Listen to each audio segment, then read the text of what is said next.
I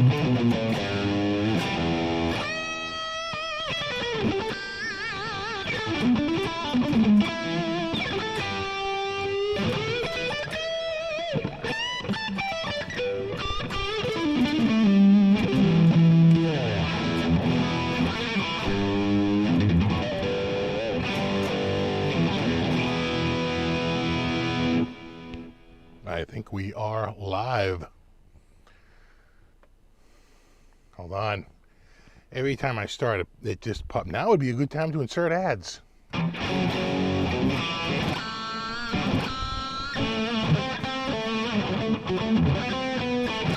What's up, Gary, Ben, Quentin, Vimps, IROC, Stretch CPO, Mark, Retro Puffer,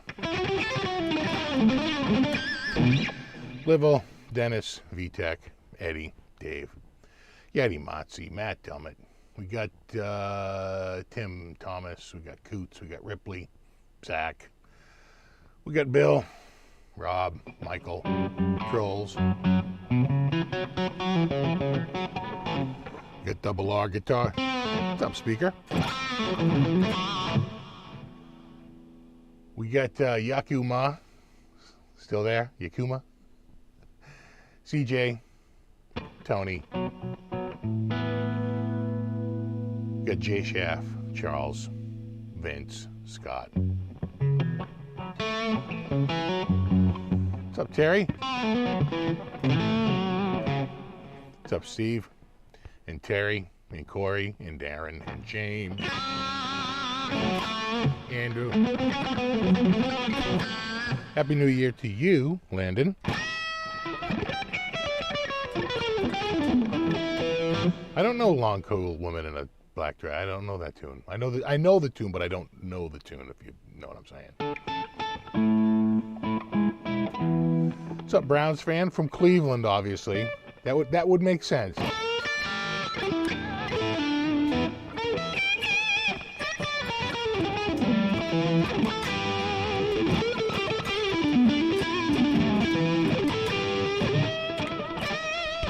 How do you pronounce the name on this guitar? I believe it is Boya and Ziki.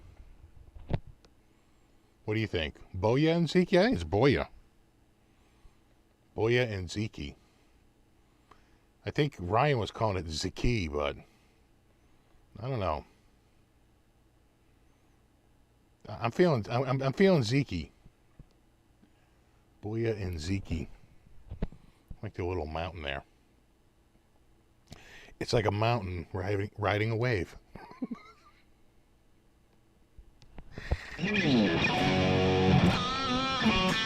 Though I have to tell you, I cranked the neck way down and the action is way low, but I think I went a little too far. Sometimes it takes like a good day, for the neck to finally settle, and it's finally... That's not bad. That could be a little bit... Or am I just hearing the stainless steel frets, But the action is much, much lower. I cranked the neck down, I dropped the bridge. Because when I get these right out of the... you can see the action is way low. When I get these straight out of the box, I don't... I sort of play them. See how low that action is? Pretty low, especially for me. I don't really, work on them before I... I'm playing them pretty much raw right out of the box, but, then afterwards, you take a look at it and you're like, well, I think I can do this. Exactly, the surfing mounting. The old surfing mountain.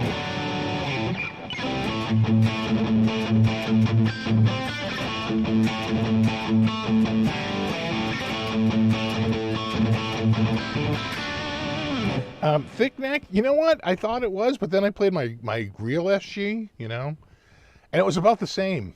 The thinner neck is really like the 62 Gibson, or like my Gibson Classic. That's a thinner neck. This is about the same as my regular Gibson SG, which is sort of, not super thin, but not super thick either. It's definitely not like a... Yeah, it's definitely not like a... like a 50s neck. I would say that my My Vola with the blue wave top, that's a much thicker neck. The Vola with the Stoner Shark top, that's about maybe the same. And then the Vola with the, with the flame top is definitely like a little thinner. It's sort of, kind of medium. But, people are always like, is the neck thick or thin? Thick or thin are terms that are all completely subjective. Whether someone thinks a neck is thick or thin, the best you can do is just get the actual specs and then compare those specs to a guitar that you own or have played, and then you can make that determination, because it's hard to, like, I could tell someone I think the neck is really thick, and they're like, oh, what are you talking about? This neck is really thin. You know what I'm saying? Because I just like thinner necks, and so you're just used to, or vice versa, right? I really like big fat necks, and so every single time I pick up anything that's not that, I'm like, oh, that neck is really thin. Well, it really isn't, compared to like so many other brands. But again, it's sort of so subjective. It's so relative. I would say it's almost exactly the same as my Gibson XG. You wonder if they just, went with that exact profile. It feels pretty much the same. And it's so funny because when I was like, oh, well, let me play my SG and see how much thinner this neck is. And when it wasn't, I was like, oh, wow. You sort of think it will be, but it's not.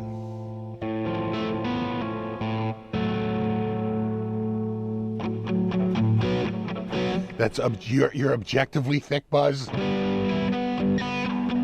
Exactly. Get out the micrometer.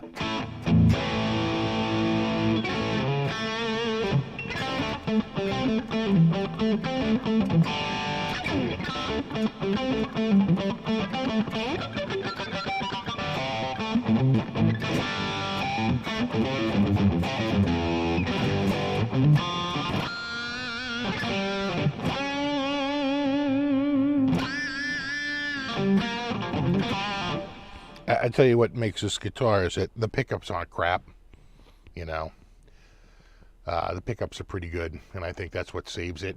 I think, I gotta remember, this is also like a I think they're $359, but they have like a $30 or a $40 coupon, right? And get you down, or they're $369, there's a $30 coupon. So like usually your net is like below $350, but you compare that to, say, that Donner Telly, and that Telly pickup is way more like microphonic. Like, you can just tell those pickups are not as nice. But that Telly, I think when it's on sale, is like $99. So it's hard to compare. That means when a guitar costs $99, while direct they might be able to shave off money, most items have to be built at about 25% of retail. Right? So your $99 guitar, they have to finish that guitar from head to toe. All materials, all building costs, all labor, finish, everything from head to toe, about $25. That's a tall order. How much are we going to spend on the pickups? How much are we going to spend on the bridge, right? Out of your 25. Now, assuming that they go direct and they could cut out, a lot of the middlemen, right? And let's say they even have to make the guitar at $50. Again, that's a lot of choices to be made to get yourself under that price point, especially where the stainless steel frets and things like that. So it's a tall order, which is why once you get to a certain price point, the quality just drops off massively, because they can't hobble together the parts necessary to build that guitar. What's up, Electro Mega? What's up, Tone Libs? Ogre Lord, seen some few names, R2, R3.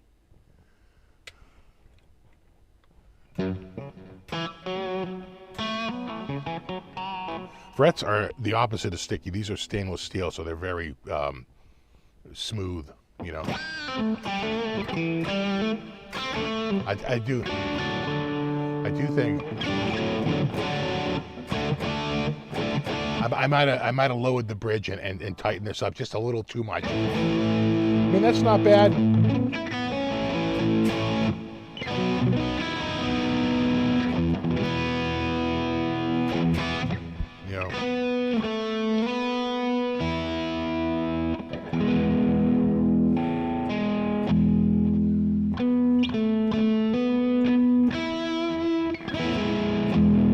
What are bad pickups?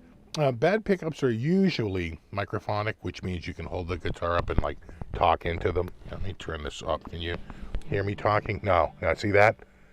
Right. Also, a really bad pickup, not only when you hit the string, but any little touch on the guitar gets picked up like immediately. The guitar gets like hypersensitive, like the whole thing. They almost always would squeal instantly if you ran it through a live amp. The only reason why it didn't squeal is because I had headphones on and I'm running everything closed. And then also, they some people, I swear to God, I sold a guitar one time and it had some really microphonic pickups in it. And I told them, right, it was an Ibanez Les Paul that I had. It was a really beat up one though, but it had some decent, like Seymour Duncan pickups in it that I did not want to sell with the guitar. So I took them out and I took some of the Chinese pickups that I had taken out of another guitar because I replaced the pickups in that guitar. And I was like, I'll just throw these, which are very microphonic, like horribly microphonic. But, with the gold hardware and now the gold pickups, it actually looked pretty good. And so I wrote in there, I said, well, listen, these pickups are very cheap and unpotted. I don't know where they came from, wink, wink. But these pickups are really bad. You're going to want to change the pickups. The guy I sold it to, as he was buying it, I said, I'm warning you right now, these pickups are like very microphonic and they're going to like squeal. He goes, that's why I bought it. He goes, I wanted unpotted pickups. He goes, I'm way into like the whole noise genre, making crazy noise, and I'm hoping they're going to squeal like crazy. I'm like, oh, they will. One man's trash is another man's treasure. I don't think I have a cat down here. Hold on, I got to check my tuning on this. I've been playing this. Oh yeah, a little sharp-a. Yeah. It's been sitting. I don't know why it happens, but guitars, I think they just get cold and they turn a little sharp. So yeah, and only the bottom 3 strings were sharp.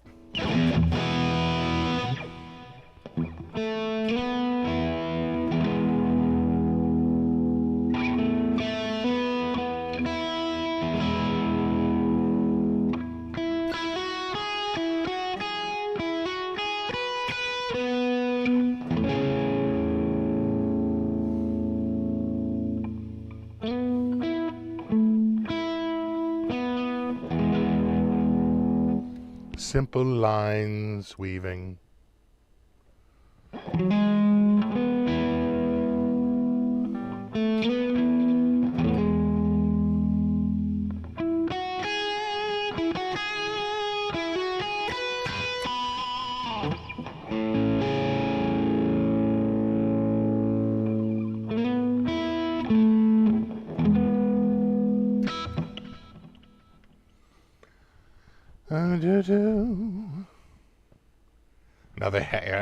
Another happy customer out the door.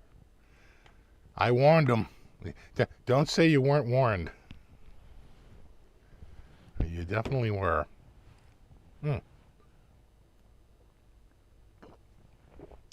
there's no kitty back there. That's just the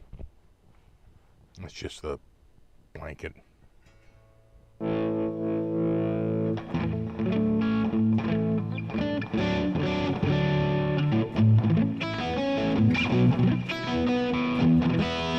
So last time I checked, it looked like the rate is, what was it, like 20, was it 24 to 6? I think the last time I checked.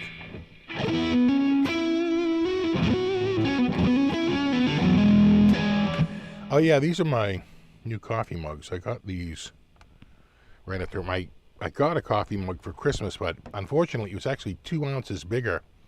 And when you're so used to using like 2 Splendors, and now all of a sudden it doesn't taste right. The coffee cup was just too big. I got these off of Amazon. I forget the name of them. What are these? These are, I'm not seeing a brand. I'll find out. I'll get the name. I don't see a brand on it. One was just white, and then the other one was has a bunch of like Java coffee and all that crap on it. You know, little logo. Our weather's gone quiet. It's been raining all week, and today was sort of the last day.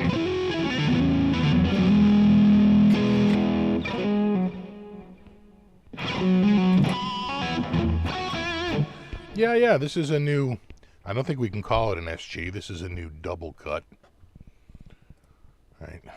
Which was, when Gibson came out with theirs, it was sort of their answer to the Strat. Right, the very first one. My beveled edges. A double cut with, you know, bevels for, you know, ergonomics. And the original one had a trem, right? Pretty sure. Right? It was sort of their answer to the Stratocaster. Even though they called it the Les Paul. And Les Paul was like, what the hell was this? They're like, it's the new Les Paul. He's like, it looks like the devil. I don't like it. and they went right back.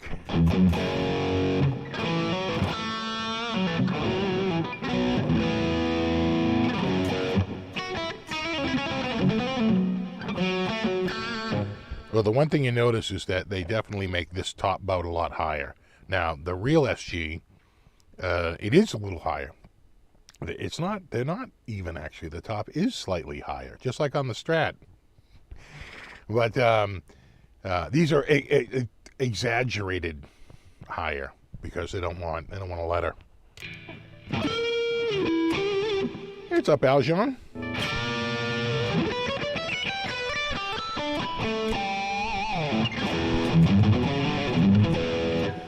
Yeah, exactly, like an ESP Viper. I think these are around, I want to say 360 or something like that, or 370, and then there's usually a coupon, but you never know. I guess it just depends on the time of year. They would knock another $30 off or something like that. And it's a rosewood fretboard, but it's a little uneven. You can see there's a light spot right there. So again, they're not going to go through and find the at that price point. It is a mahogany body though, which is shocking. Again, it's a very obvious seam. It's a two-piece body. But still, just to get, like, there's no veneer. If there was a veneer, they wouldn't show that off, right? They'd cover that up. I think they do make one with a veneer. It's sort of like a blue burst, and it's got a flame top, and it's got like clear knobs, and I think it's supposed to look more like the modern, you know, but I got the Christmas is over blues. Well, what, just 4 more weeks or 5 more weeks to Valentine's Day.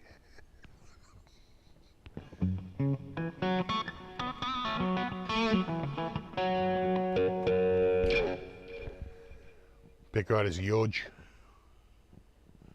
The one on my other ones is the full. This is sort of like the partial, and you don't even know if you could even get like a standard replacement for it. A lot of these imports, they kind of have the kind of made to spec. I think it still has the film on it though, so it's looking a little bluish, not quite black.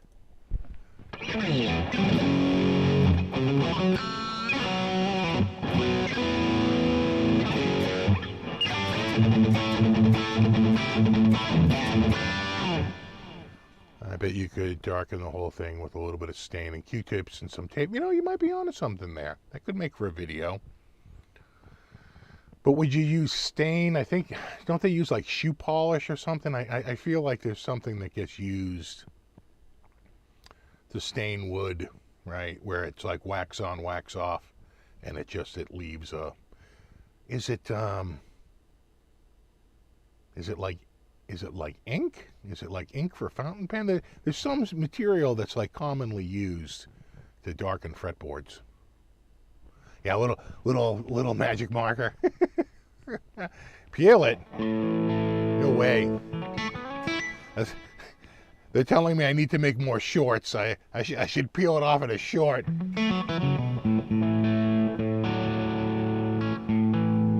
Stain works. You like fretboards that aren't even, yeah. It's not the end. You know, it goes to show that it's, you know, it's real wood, because what maniac would leave that, right? You know, gives it a little bit of character, like a sunset in the middle. A little F1 oil, sure. Satisfying peel needed.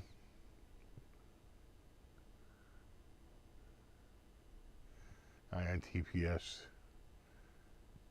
Quite a bit that makes some fretboard stuff that darkens them up. Yeah, I want to say that Andy the Guitar Geek used something that was like, again, I feel like it was like a stain impregnated wax, like a shoe polish. You know? Oh, you can definitely see the grain on this and where it ends, starts and begins. It's got all the grain. If I came out with a whiskey, that's what I'd call it, all the grain.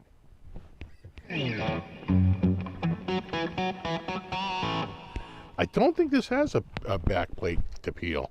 Oh, maybe it does. That's looking a little bluish in camera, isn't it? You know what I'm saying? Not perfectly black. That's what gives it away. Da blows.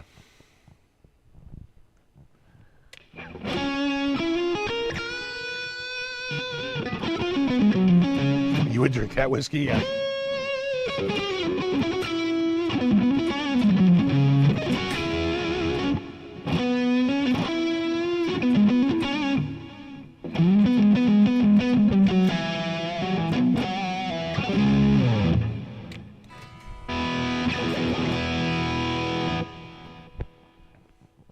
If you want to pick, and someone reached out on my Facebook, they're like, you never said who won the picks. It's like, really? I literally put the video up 2 weeks ago. But some people just want to ask me and they don't want to like actually go look. Kind of lazy, bit lazy. So I was like, nope, video's up. And but I think I got 2 people. I think 2 people never claimed their prize. So I'll let it go until 30 days from the video, and if the prizes remain unclaimed, I will I'll do another quiet giveaway, and I'll probably just like announce it in a live show or something like that. I'll just give them away in a live show because people. Maybe somebody said, I wanted that other pick, but I didn't win it, and the one I won, I don't like the look of, and I don't want to give out my address. I get it, whatever. But I think out of the 13, I think two never picked theirs up, or basically 2 never sent me their address. But you can't.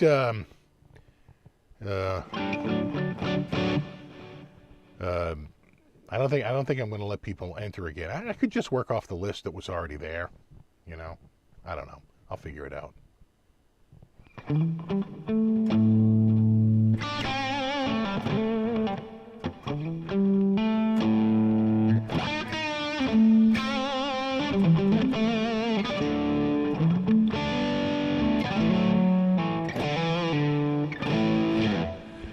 Yeah, the headstock shape is kind of weird. It's got a bit of a knob on the end. But you know what? That's the don't sue me. Right? Well, there's only so many headstock shapes left, and, that's one of them for good reason. But, the reality is that these companies don't want any crap. They don't want to have to deal with any margin they have gets instantly erased if they have to face a lawsuit. So they really try to keep it, on the up and up because they don't want any trouble. What's interesting is, did you ever see Tomo get that Murphy Lab guitar, the so-called Murphy Lab guitar? He bought it off of China. He bought a Gibson. It showed up with a big sticker over the headstock, and people were going, "Take the sticker off," but he never did. I guarantee you, it probably was Gibson branded underneath, and they just slapped that big. It was a big friggin' sticker over the top and on the headstock. And I was like, interesting way to maybe get it past customs or something. I don't know.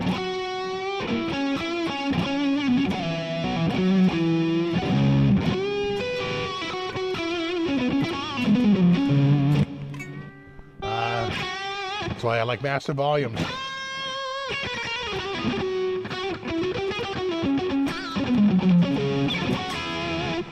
Boy and Zeke is amazing. Started in 2002. Wow, they're over 20 years old. That's crazy. I had no idea that they had been around that long. You know, hey, what's up, Sassy Cat? Sassy Cat got a pick. Did your pick ever show up, Sassy Cat? I never checked the to see what got delivered and what didn't get delivered. I'm assuming it did. You know, by now, maybe. The crazy thing is that who was it? Gary Davlin sent me those pics, and he paid extra to get 2-day shipping. Like, paid through the nose to get friggin' 2 instead of over. I don't know. 2-day shipping is what he bought. 2-day. It took 8 days. Went down to Virginia, worked its way up the East Coast. Yeah,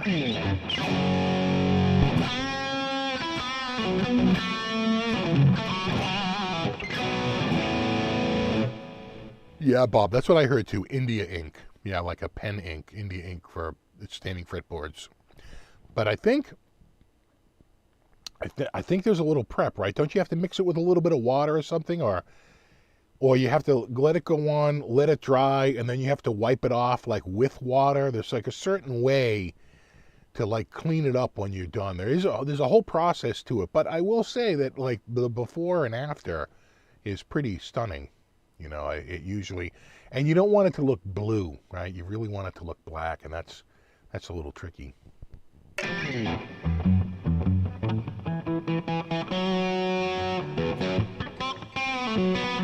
Never ever paid for expedited shipping around the holidays. I know, right? You know. I think Donna's going to send me another guitar. I have a video coming out, another Strat style guitar. I think that's going to come out next week. And they reached out to me and they're like, you know, do you want another guitar? I was like, sure. So I'm thinking in the next week or two, I'm going to have I'll have another Donna here to check out. Donna! Like Stella, right? Donna! Oh, God, this is getting stuck here. It's this rubber holder. I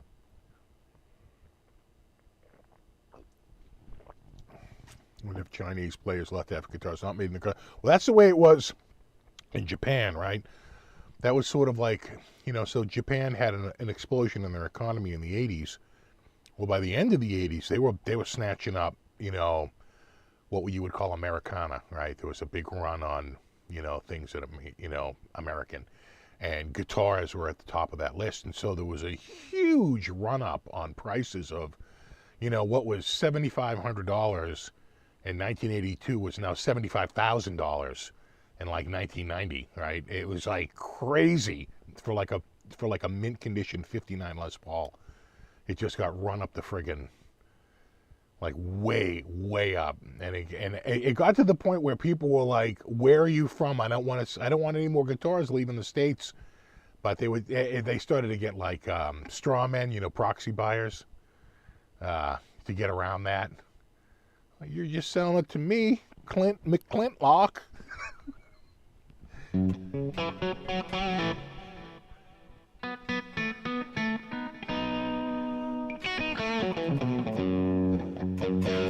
Yeah, I might have. I mean, that's not it. I feel like I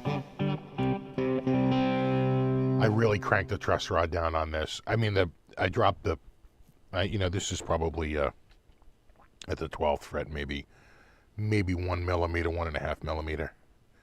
You know, it's pretty tight. And I think I'm right. Doesn't that sound a little buzzy? I think I went too far because it wasn't like that. And I was like, how low can I get this action? But that's too much. I gotta back that off a little bit.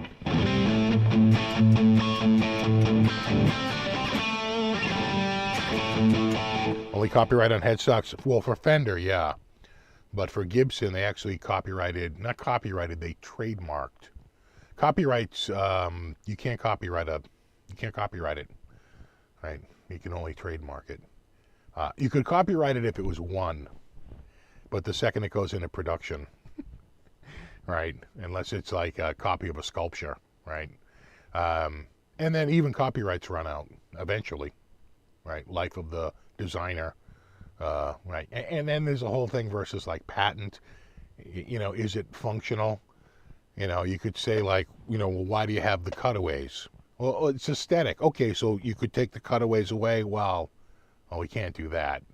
So the cutaway's functional, right? Because if it's functional, it can't be part of a trademark. It gets a dicey area.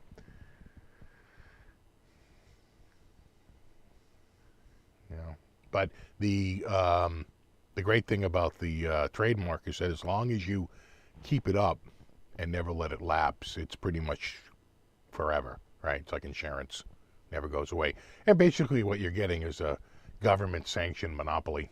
No company wants to be completely pure competition. They want to be monopolistic competition, where some aspect is theirs and theirs only. They compete with guitars, but no, they don't have to compete with any other brands in the exact same way. I did see the new Ibanez guitar with 27 frets. You know, does it fret out when I bend? I don't think so.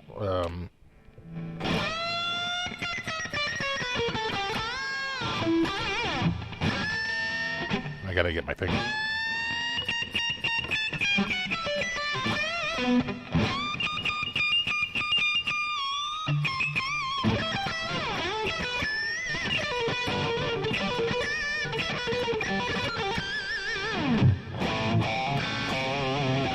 It's more down here because I really cranked it back up here.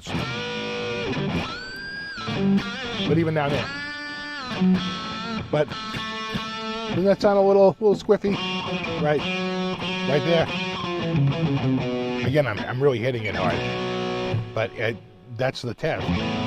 If you're playing it like this, then no one cares. It's like when you're really, you know, giving it some attack. I probably have to back this truss rod off of here. You back it off like a quarter and see how I do. Alnico pickups of ceramic. You know, I don't know, but if I had to guess, just because they don't, usually when they're ceramic, they're a little bit more mid-pushed or a little brighter. I'm thinking they're Alnico, but I don't know for sure. Let me go to the old website here. The old Weberoonie. Double cut, solid body electric, 22, hand polished frets. They make a big point about saying how they're not pre-machine made like what Donner does. That's the other thing, you know, that Donner carbon fiber, that is completely turned around as a guitar. When I got it, the action was really high.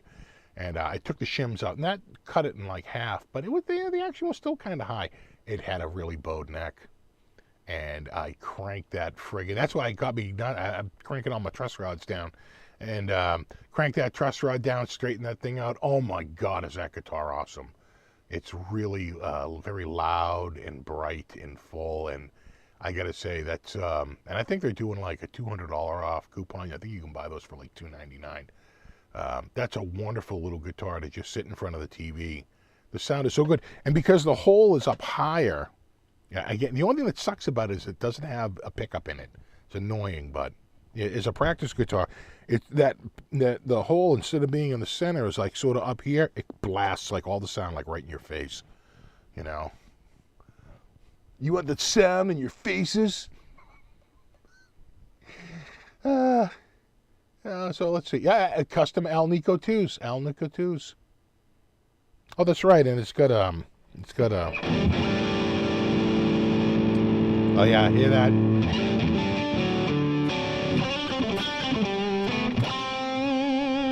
Let's put them both on single coil. Yeah, hear it? So there's single coil. Ah, and there's double coil. And there's single coil.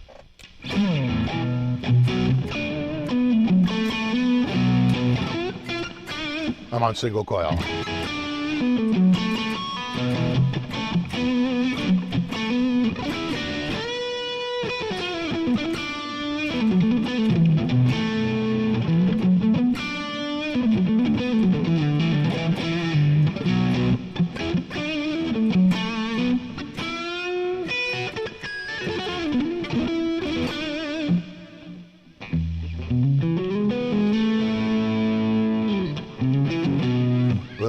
SRB. I don't know if I don't know. I'm not sure. That Stevie Ray would have played a Boya and Zeke had he lived, but probably.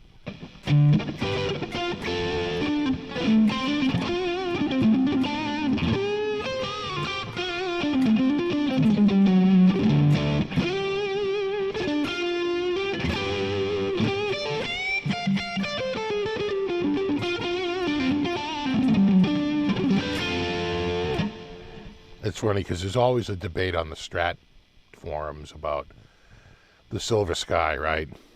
It is both the best and the worst guitar, just depending on who posts. And John Mayer is both the best or the worst guitar player. There's no in between. He's the most loved and the most hated. And I threw a pickup of Stevie Ray photoshopped playing a Silver Sky, and I was like, well, if it was good enough for Stevie, they're like, I hate you. You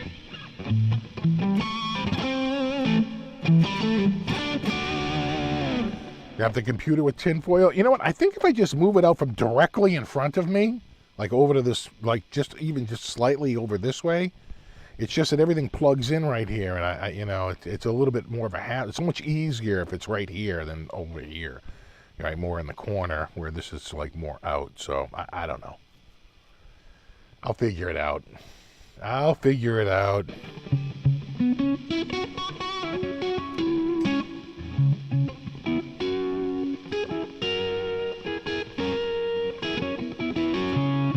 You see my pic I sent you about splitting reverbs on Instagram? Nope. Where did you send it? You got to remember, I check Facebook like once every 18 months, and in email I've ratcheted up my spam filter because of spam.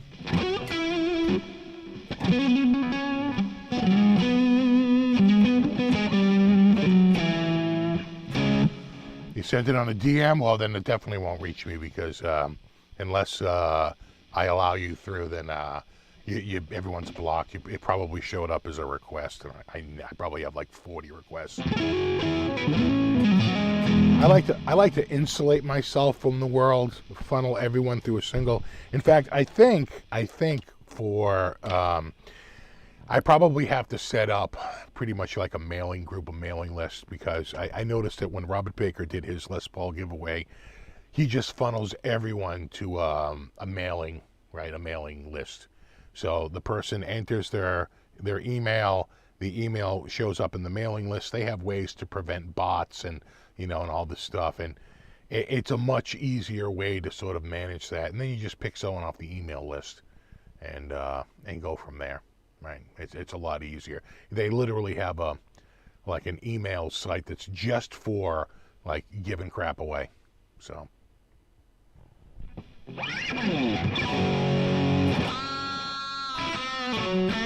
say your spam filter so aggressively you get no email. That was my goal.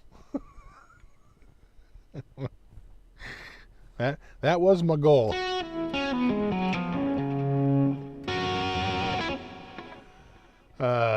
What year Squire Bullet are okay? I don't really know. I'm not the right person. I was never a real fan of the Bullet. It's got a smaller body. I like, I'm a big guy. I don't like things that are intentionally small. And I think the Bullet's like a 7/8 thick, right? It's a tiny bit smaller than the regular size Strat. And I just never really had one. I think I had an SE once. I think I still have that, actually. I should dig that out and like clean it up and dump it. Yeah, exactly. Never check your email. Problem solved. Exactly. Right before Christmas, I was absolutely flooded with your package cannot be delivered, basically. And the funny thing is as long as you called it spam, like Microsoft didn't really do much about it. This was through a Hotmail account. And I was getting 10 messages a day, warning, unable to deliver package, like enter all your information here. And when I changed that from report as junk to report as phishing, they seem to escalate the urgency, and that seemed to work after about a week. It started to calm down. Yeah, I think the SE is full size, and it was part of a kit, right? The SE I had was like a goddamn cheese grater on both sides. I mean, that thing was the most painful guitar you ever played, and my regret is that I started to clean it up with a sanding sponge, right, to take off the edge off the end of the frets, and I should have gone through with like what Phil McKnight does, where you run like a piece of terry cloth and it gets all snagged on the end. Then you clean it up and you run it over and it doesn't get snagged at all. Because man, that was pretty much, that Fender Squier SE was pretty much the worst fret ends of any guitar I've ever owned, without a doubt. But again, the guitar with a bag and a cable and an amp was like $199. You know, let's say they value the guitar at $149. That means they probably have to max out on building that guitar at about $40. And you can only go so low. And it had a chunky neck too. You want to talk about a baseball bat for a neck? That SE had a real chunky neck.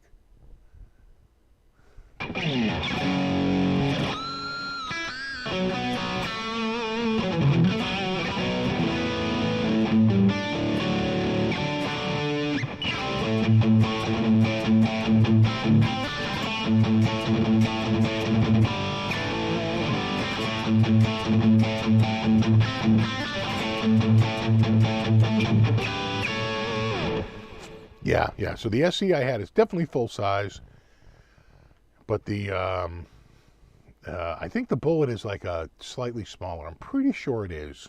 A little bit.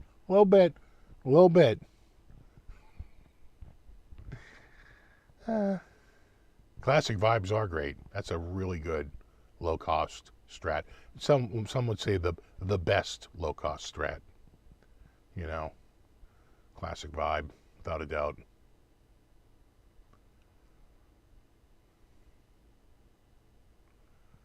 Do chunky monkeys have chunky necks?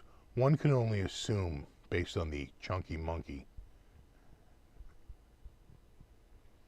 Do that funky monkey. You know?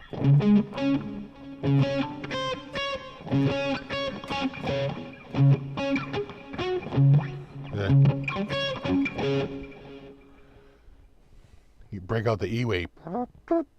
It's all octaves.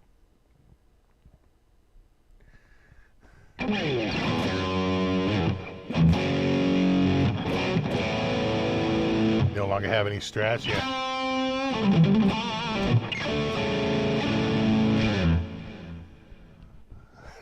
Little bit. You were a little disrespectful. No, little bit.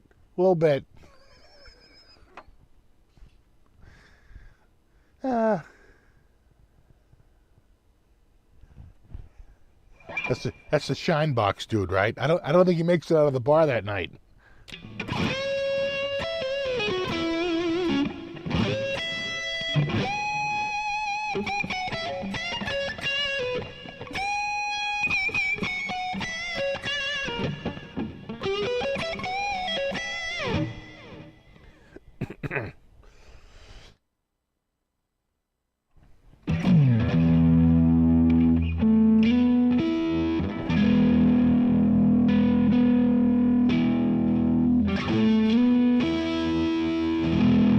Of course, the Krusty the Clown special, right? So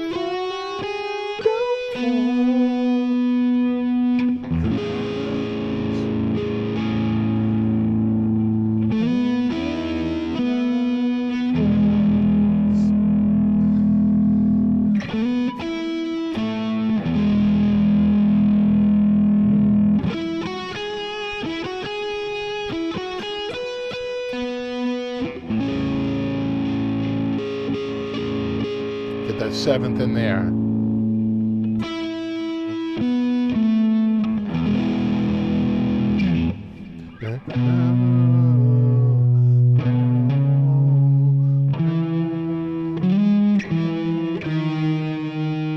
Yeah, right to the Sarah, right.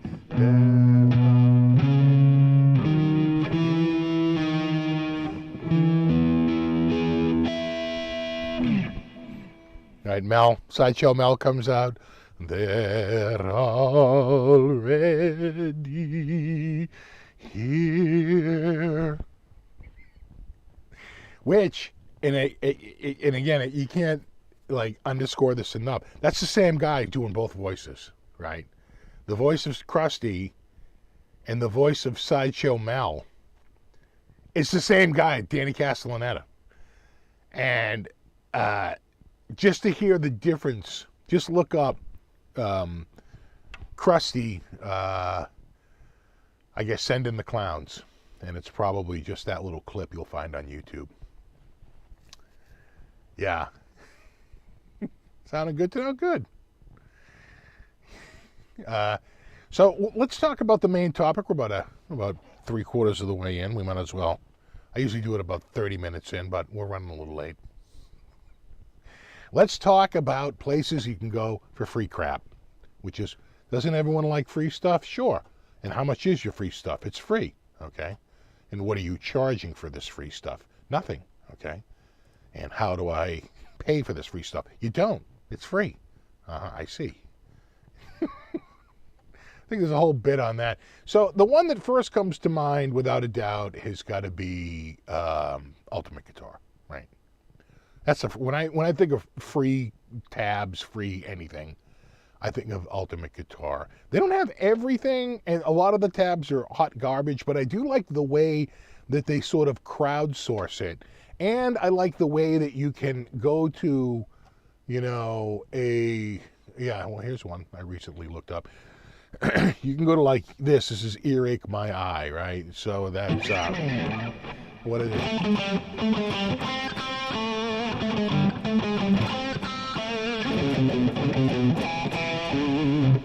Right?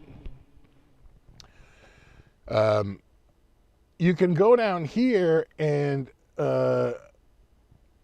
does this one not have it? Yeah, probably because there's no chords. Let's look up, let's go to their main page here and let's just, oh Christ. Yeah, Can't Help Falling in Love. This is just chord. Yeah, here it is, just the chords. So you see it's got all the chords here, right? Showing you all the chords. Go through. What I love is you can just transpose it. Like, what if I don't want to play it, in C? What if I want to play it in D? It transposes all the chords for me instantly up to D.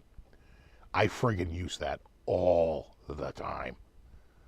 Just that one thing where I transpose, and, bring it down to A, right? If I want to be, right, an A. So it's like, I use that all the time, because sometimes I'm like, you know what, I don't like playing it in this key. The key is kind of awkward. What's the best key if I want to do it in, like cowboy chords? To hell with the original one. I just want an easy way to play it. I very often will play it here. Like a lot of songs that are with a horn section are in B flat, E flat, or A flat. Those are pretty crappy keys for guitar players because the guitar is a sharp instrument. So we like keys that have a lot of sharps in them. E, A, D, G, right? B. Does B have sharps? I'm assuming it does. Right, so I will transpose. So I do like Ultimate Guitar. The other one I really like, I don't know if you've ever, is it Songster, right there. I do like, you just got to click this little tab, scoot that out of the way. So this is like the top one is Stairway to Heaven. They show that one first. But you can go up and you can do a search.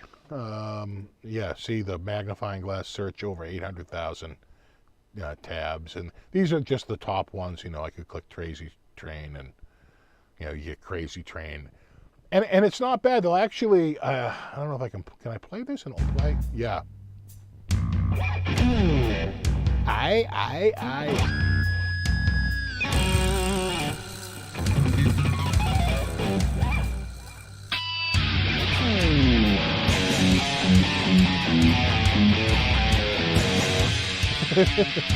But you get the idea.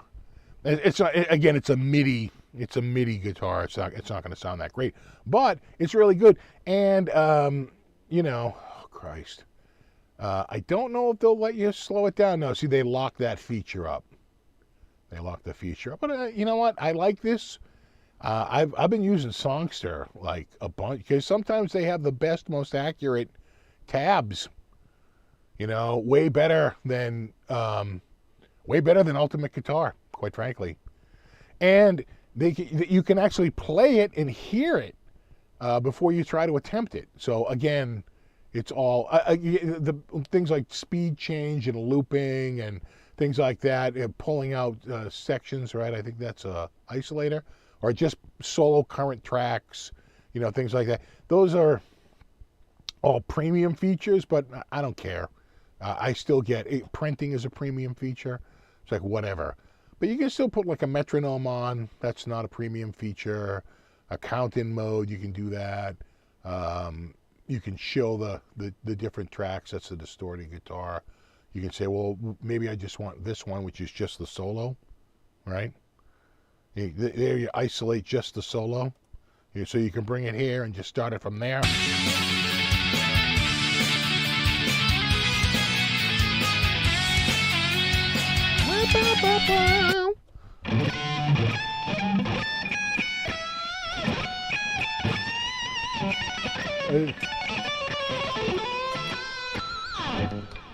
Something like that. Anyway, I really like Songster. If you've never used it, I recommend you give them a check. Again, they lock up a lot of the features, but I've got a lot of stuff out of Songster. Over and over and over and again, you can just change the track. If you just want this one, this is like the guitar under, right? You don't see it at the start. This is the extra guitar, the rhythm guitar under the solo, and then it ends, and then you don't see it again, right? This is the double track thing.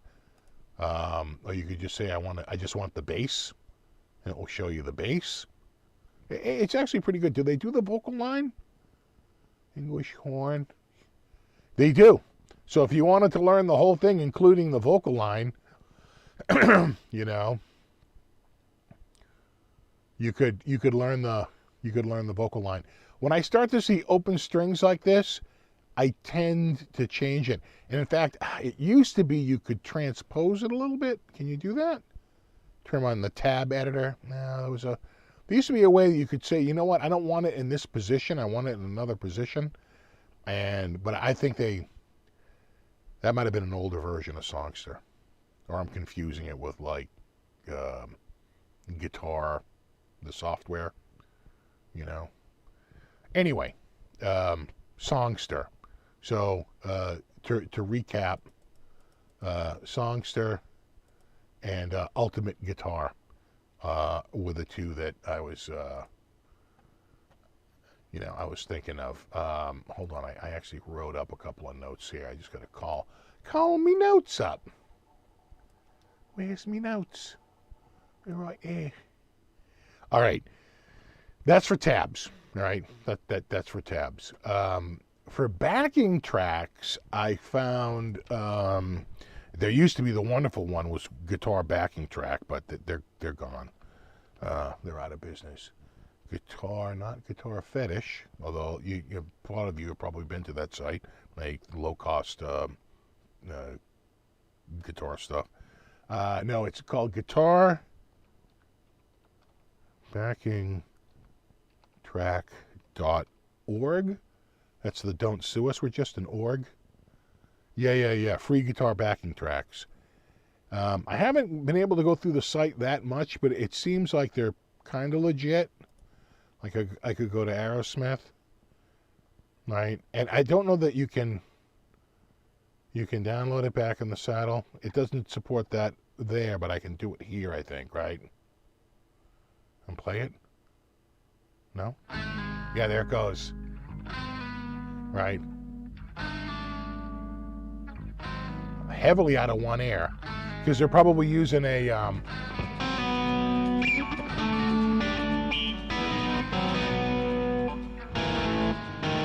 Oh, they're in A flat. Right. So I would check out guitarbackingtrack.org. It was one of the few I could find that seemed to actually have backing tracks. These are these are commercial backing tracks, okay, for commercial songs, not like I want to just jam over a a B major. We'll get to that in a second. This is like backing tracks of like bands you've heard of, right? The other one I found out there was guitarvoice.com backing tracks. Yeah. And again, right? So I could go to this. I think I can go to 10cc and it will. Yeah. And then I think I hit this little play button. And it brings me to the play page. There it goes. Right. Again, commercially available songs, not again just, jamming over an A minor, slow blues track. And then the last one I wanted to mention is Guitar Force. Yeah, right there. No, that's Guitar Voice. Guitar Force? Is it .com? .net?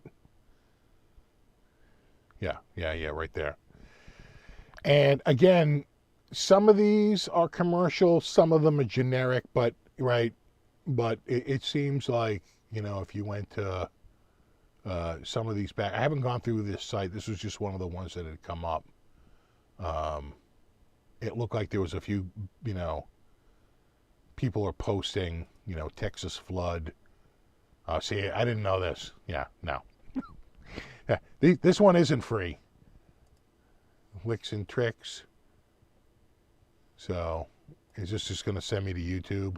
Of course it is, because that's your free hosting site. So maybe this is no wonder it's third. This is probably the least, cool one you want to check out is Guitar Force. More like Guitar Farce, am I right? Anyway, one of the best sources for learning guitar, without a doubt, is going to be YouTube and Elevated Jam Tracks right there. This is Tom. This guy, he's like one of the best.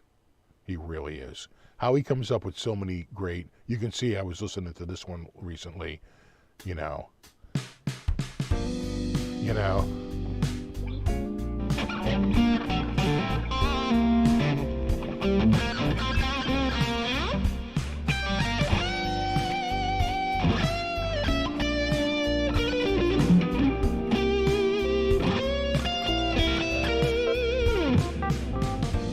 Right, it's just really good stuff. That's me ringing out. Elevated Jam Tracks, really good stuff. Check him out. The other one is Jam Tracks channel. Yeah, Jam Tracks channel. Right there. Yeah. Again, sort of the same thing. These are generic backing tracks. The best one is Elevated because he shows you all the chords, he shows you the key, he gives you some solo ideas at the end. I still think Elevated Jam Tracks is the one to beat, but Jam Tracks channel seems to be pretty cool. He's got a whole bunch of jam tracks on there. So if you get sick of the ones over at Elevated, you can always come over here and check this guy's out. And then the last one is YouTube Jam Tracks, yeah, right there. Yeah, this guy. YouTube Jam Tracks. Another one. They all seem to do what Elevated does, which is throw a guitar up, in the thumbnail to get you to click. But this guy's backing tracks are pretty good too. I can recommend this guy, YouTube Jam Tracks, pretty damn good. the last thing I wanted to show you is something I just ran into. Yeah. So I don't know if any of you guys remember, know of, recall the amazingly wonderful Ted Green. It's telling me to run an ad. Unless it just crossed over the hour. Ted Green is, or was, he passed away, I want to say in 2006, Memorial 2005, so maybe it was in 2005. So Ted is no longer with us, but Ted was a goddamn genius, and that is certifiable genius. And he would, you can go to like his performances, and there's an audio section, Ted on YouTube, and we'll bring you to his YouTube, his YouTube page. But his transcriptions, they took all of his lessons, and all this stuff, your Satin Doll, Old Man River, T for Two, all this stuff, these are all standards and so forth. And then they take some of his lessons, arrangements of all these amazing stuff. And it's like, maybe you want, Fools Rush In. There it is. And, this is one that was cleaned up, by a student and posted it on here. But these are amazing. These are for the advanced player, but my God, that's Ted's transcription right there. And someone took this transcription that he wrote out by hand in 1997 and turned it into this. And a lot of his students have done that. This is a treasure trove. I cannot underscore this, especially if you're the intermediate to advanced guitar player. TedGreen.com is a goddamn treasure trove of just amazing arrangements. All kinds of stuff, Moon River, the Monsters theme, and I'm telling you, this guy, he takes it to a whole nother level. I was playing Send in the Clowns. You want Send in the Clowns in the most amazing friggin' arrangement ever? Ted Green. Solo guitar, very much in the style of like a Joe Pass. Beatles tunes arranged by Ted. Again, just absolutely stellar stuff. Classical pieces arranged by Ted. Christmas tunes arranged by Ted. Lead sheets. Again, it is a treasure trove of just amazing. You Are the Sunshine of My Life. And there it is. This has been cleaned up by a student. And then there's the original. They give you the original written out by Ted. And then they give you the, the one cleaned up by, one of his students. And I can't recommend the Ted Green site. Like, that guy, man. Just, again, a genius. And a certifiable genius. And if you want to take your playing, especially your chord playing, Ted was a master of the chords. I don't know 1% of what that guy knows. Maybe not even 0.5%. That's how, like, he was so extremely advanced when it came to, like, reharmonizing chords, changing shapes around, using open strings and chords over that, changing bass notes. I mean, again, very much in the style of like a Joe Pass. But Ted Green, man, certifiable genius. Really, really amazing stuff. So if you're like, geez, I want to kick it up a notch, I really want to take my playing to a next level, go to his site and see how well you do. It is a schooling, to say the least.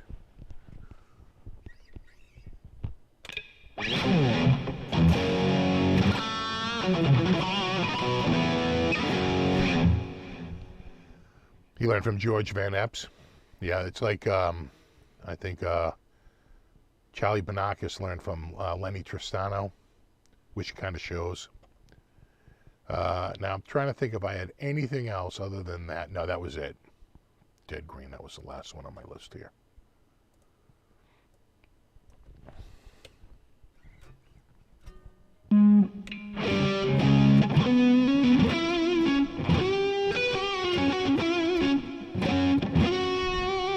Been on the site before, you have to check it out again. Same here. I had been on it before, and I just swear they have really, like, his students have contributed so much by painstakingly taking a lot of his arrangements that were just done by hand, with pencil or marker, felt pen, and turning them into, like, using probably like Guitar Pro, some sort of a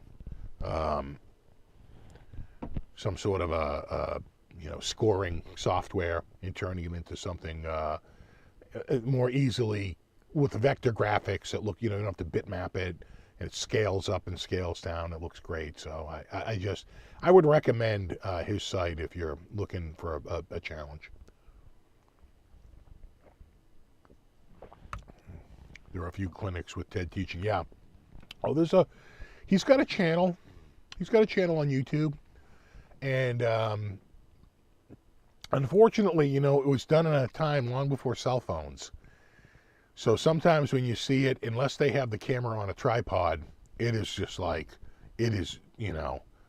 rocking, like a boat rocking, right? There's no stabilization, whatever. So somebody's trying to hold it still, but it's still so, especially if they're zooming in, it is just incredibly sickening to watch some of the videos. And a lot of them, the audio just isn't that great. Again, it's like, sadly, Ted left us before a lot of the remote recording options that we have now, were available, where you could just show up with your phone and get what would be at the time world-class audio and video. Okay, so yeah, if you know any, let's suggest them in the comments if you could, or in the chat here. Got Your backing track is pretty good. I'm assuming this is also a YouTube. Is that a website? I'm assuming that's a YouTube channel. Cheers, SMY3.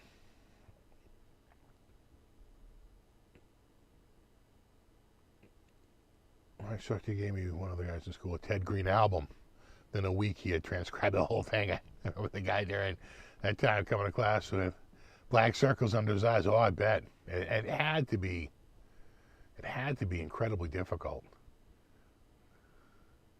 Oh, yeah. Oh, vector graphics. Welcome, Electro Omega.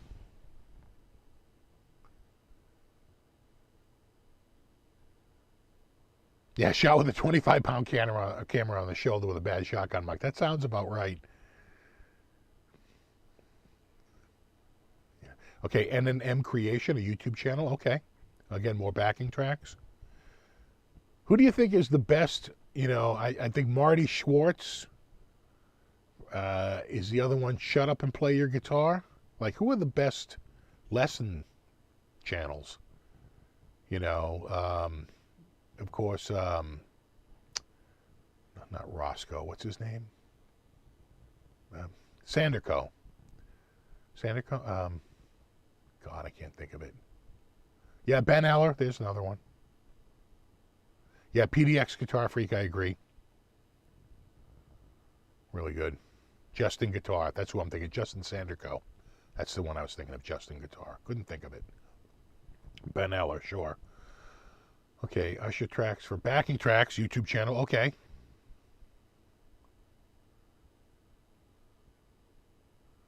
Papa Stash. Oh, right.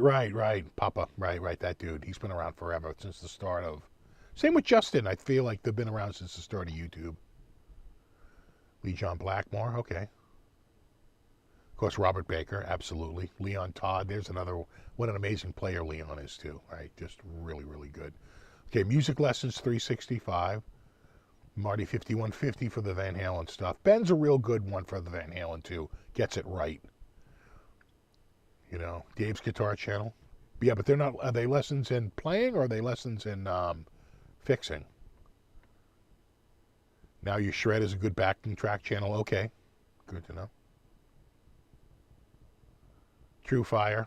James is amazing. I don't think I know him. Or Uncle Larry. I don't know those. You don't really watch. It takes too long to learn anything. I hear you.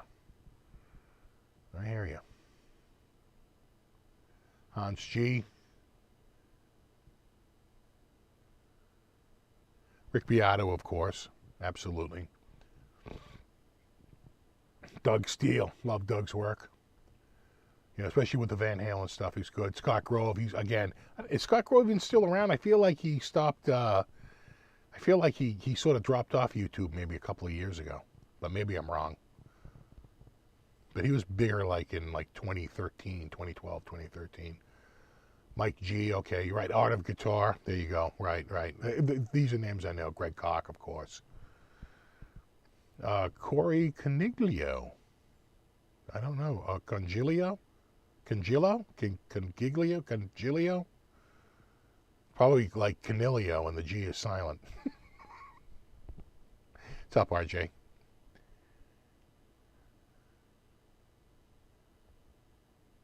Music Lessons 365. Yeah.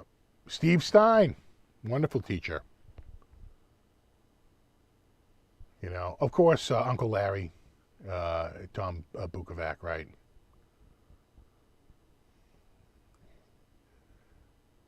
Yeah, Dave's World of Fun stuff, but I feel like he's teaching more like guitar repair than guitar like playing. But I could be wrong. Most of the videos I see for him is just guitar like repair, like, hey, I gotta fix this, I gotta fix that. It's usually like, this is why this brand sucks. This is why that brand sucks. That seems to be a lot on Dave's.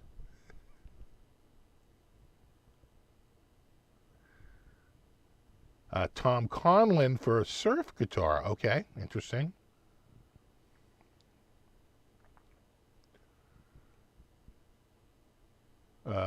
John Nathan Cordy. I don't know him. That's a name I haven't heard.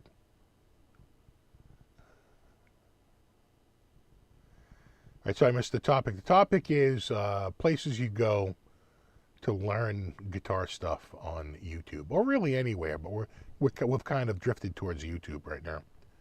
Yeah, Paul Davids is actually really good too, especially for like concepts, like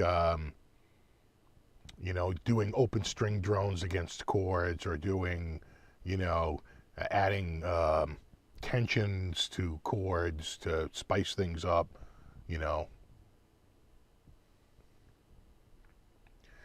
Well, Beato should be above everyone's head. He has a master's degree in music.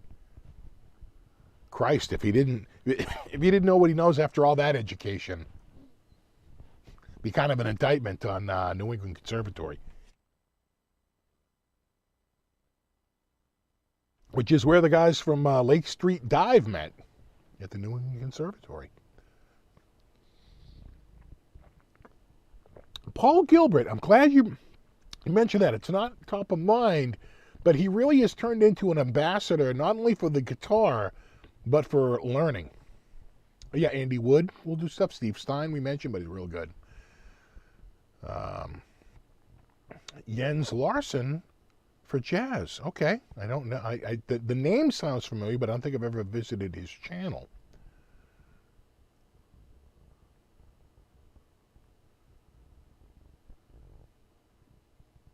Yeah. Shut Up and Play Your Guitar is the one that, you know why I go to him? He's accurate. He's one of the more accurate out there, without a doubt. Other people will do it, but you realize, I don't think you're quite, right? I don't think you're quite playing that right. And then you go to that guy at Shut Up and Play Your Guitar, and you realize he's playing it in another position, and you're like, that's what it is. I knew, right? I could hear it, just like the opening to, Patient Number 9. I'm like, that's got like at least one or two open strings, and it did. And I was like, I knew it. And then you would see all these people trying to play it. I'm like, that's wrong. It doesn't sound right. It's only when you tune down a full step to D, all of a sudden it all works, because you have to use the one. Oh yeah, Mike Gross, God, he's been around forever too. I remember him friggin' 12 years ago.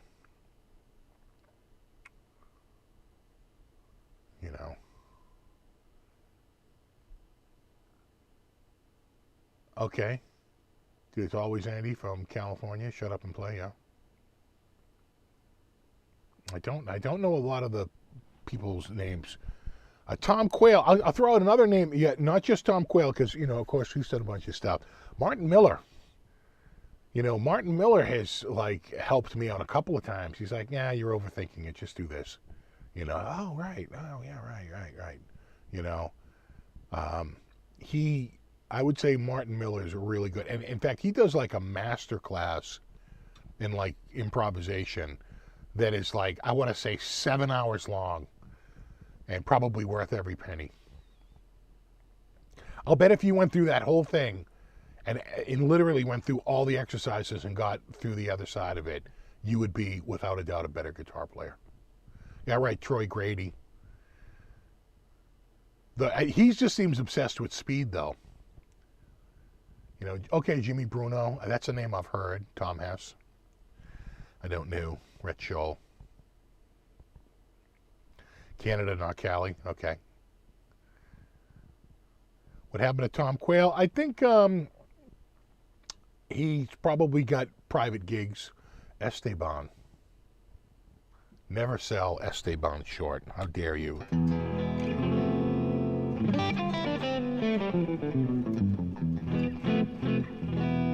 Yeah, you ever hear Doug Marks play, though? Doug Marks is not a good guitar player. The guy he hired to play on the videos, Michelangelo Badio, is an amazing guitar player. But have you ever heard Doug Marks play? Doug Marks plays like...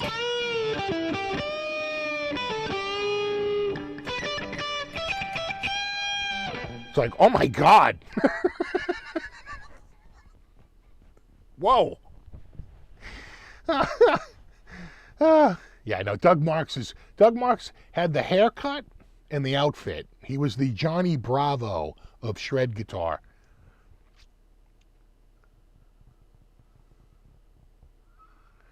Do I still have the Esteban book? Well, I don't want to be a translator for you, but I think if you thought about it real hard and you wondered why myself and Esteban have never been in the same room together, the answer will become clear.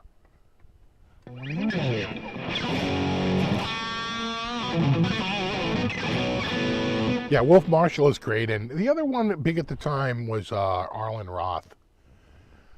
You know who I learned a ton of Hendrix from, and very accurate with the Hendrix, is Andy Aladort. Although I feel like he's sort of I've seen him playing lately. He seems to be struggling. He's older. He's got to be at least in his late 60s, if not early 70s, and I think his hands are just breaking down a little bit.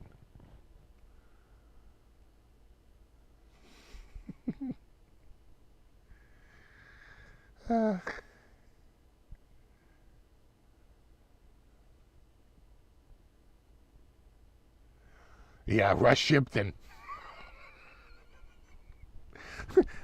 And the rock legs. I can't even play as crappy as he did.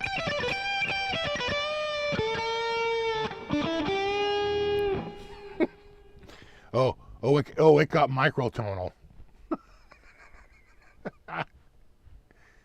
Yeah, Andy Aladort. He's really good. I like Andy. He really got me together with a bunch of Hendrix stuff, too. And he would have these little columns in Guitar World that would just break down, like, adding little tensions like Hendrix did with his R&B playing.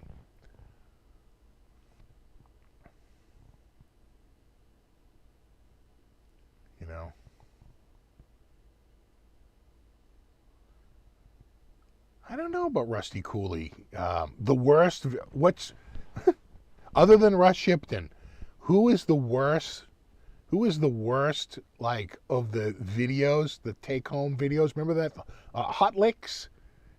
The worst Hot Licks? I'm going Vinnie Vincent. That is just a dude riffing real hard and saying, well, you figure out what I played. Was it Starlicks? I tell you, and the other one that was like almost so good it was like painful was the one with Steve Lukather. He's like, oh yeah, you just want to do this. It's like, dude. Exactly. We need someone to teach us Reggae Kiss. Reggae Kiss. Reggae Kiss.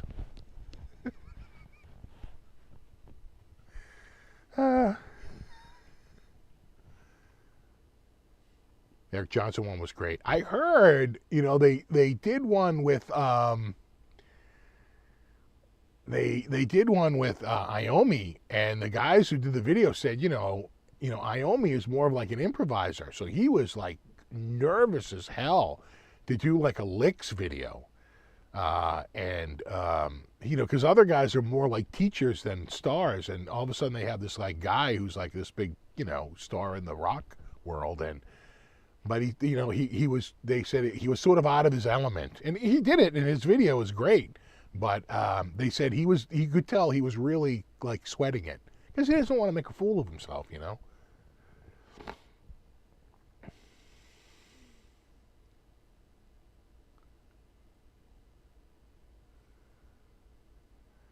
Yeah, Albert Lee was good.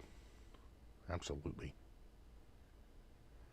I enjoy those classic. Yeah, the Vivian Campbell and the Vito Bratta videos, I totally remember those. And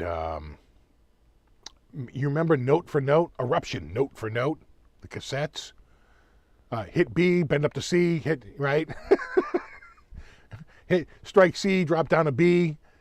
And, and he wouldn't tell you the fret. It was like, well, what fret am I on? Hit a B, right? It was always, hit an A, hammer on the B, and then bend up to C. They're like, oh, okay, I think I have this. He wasn't that good either. It felt like he was just like winging it quite a bit. I wonder how many cassettes he sold back in the day. Al Di Meola. Al Di Meola doesn't sound like his playing when he talks. You know what I'm saying? You think he's going to sound like an English gentleman. He's like, yo, what's up? Oh. Johnny Highland. Yeah. Oh, I've got a country. I have one thing from Johnny Highland. And I think it's like, it might be True Fire. It's like smoking hot country riffs. I couldn't even get through the first one. I was like, wow, that's real bad. It's so difficult to play. Yeah, Texas Blues Alley. That's a great one. It's a great one. I mean, pretty much has unlocked the Stevie Ray Vaughan isms, right? All the little articulations that make Stevie sound a certain way. And he's really good at that. Without a doubt. Oh my God, the Frank Combali video. It opens up with him like going crazy, and I'm like, is this supposed to make me feel better?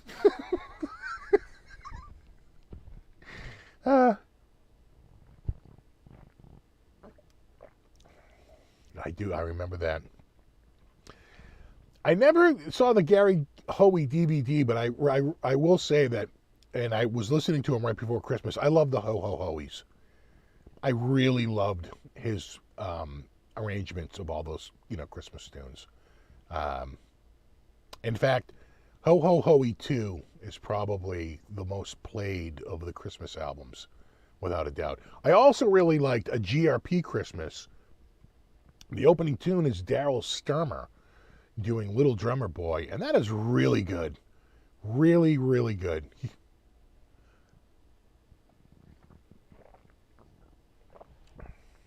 Ben says, Johnny Highland taught me so much. Yeah, Johnny Highland is a really good teacher. The problem is that country riffs aren't in my wheelhouse, like, naturally, And so, like, he's explaining them very clearly, and I'm like, okay. Saw Gary Hoey live in '96. Amazing, I'm sure. Oh, thank you, Buzz. Coffee and country lessons. I'm gonna work on my country. I have Merry Xmas. I'm pretty sure I have that album. Or had it, the CD. Yeah, I don't have Gary Hoey's other albums. I don't have his. I know he covered Hocus Pocus by Focus. And a bunch of other tunes. I never got those. I only have Ho Ho Hoey, Ho Ho Hoey 2, and Ho Ho Hoey 3. Would love to learn from Brad Paisley. You know, not everyone who's an amazing player is an amazing teacher, but, you know, if you could even just pick up a couple of small things, because he's such an amazing player. You know? The thing about country music is I don't know if you're the same way. I hate country music, but I love country guitar, as crazy as that sounds. A really good Telly or a Les Paul, you know, set for the twang, and, you know, you see these guys ripping through, you know, the material. Oh my God. Really good. Oh yeah, Tomo. That's right. I forgot Tomo does a lot of lessons, doesn't he? Yeah, double stops is kind of where it's at. The only sort of country-ish riff I've ever learned is right. You start with a pre-bend,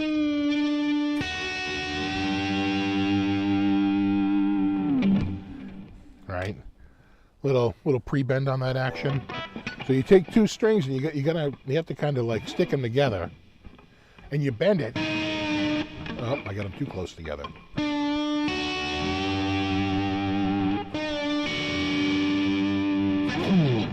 And then the other one.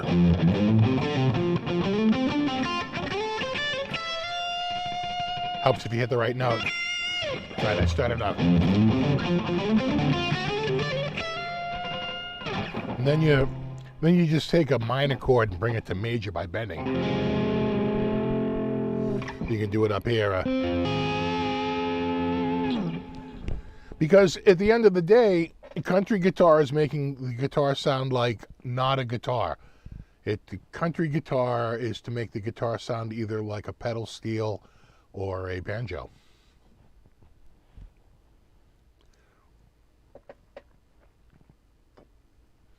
Oh yeah, Red Volkart. I saw him a couple years ago. He's a great player. He's a really great player. I don't know how he whips around on the guitar the way he does, but he does it.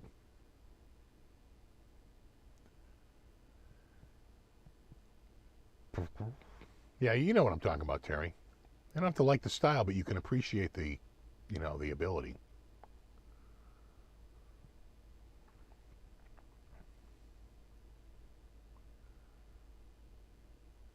What about Steve from Boston Character? Don't trust that dude. Next thing you know, he's running an ad. You're all like lulled into complacency. Oh my God. That's my son. He's all better. He was pretty much better by last week. He's all cleared up. Everybody's good.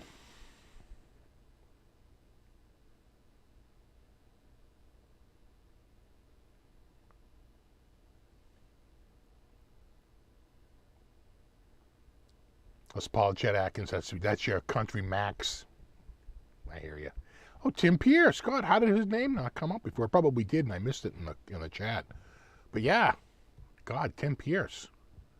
Always with the advice, with the riffs. Late Night Lessons with Dave Brewster. I do not know that one.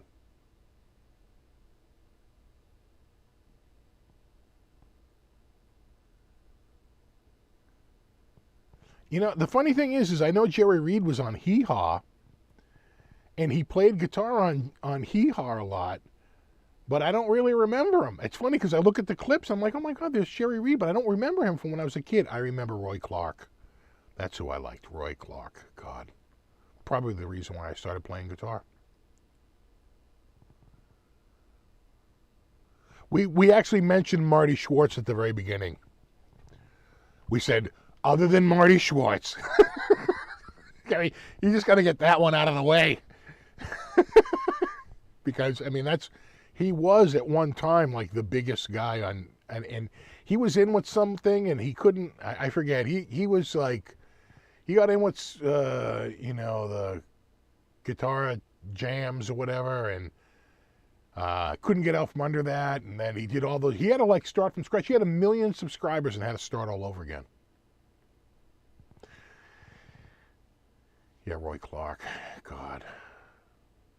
Aljon, he was a regular feature at the Grand Ole Opry.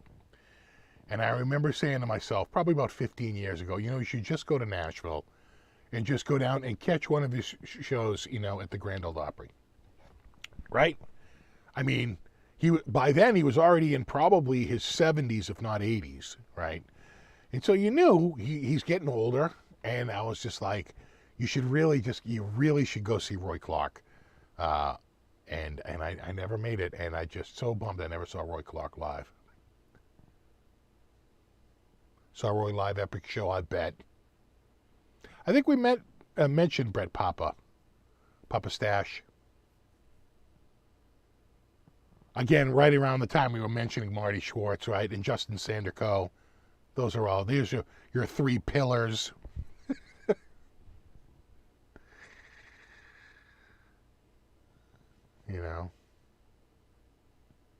Saw Roy at the county fair a few times. We always blow minds. Oh, I'm sure. God, it feels like, you're very lucky to see a guy in a place like that. Although fairs can get very big. It depends on the fair. Up in the Northeast, fairs are smaller, I feel, than down south, right?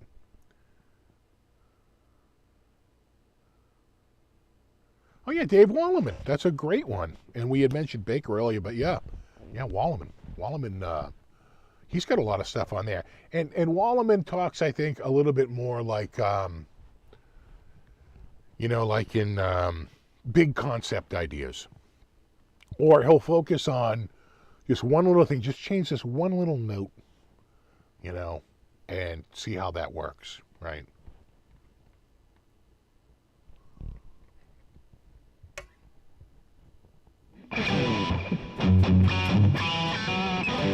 Yeah.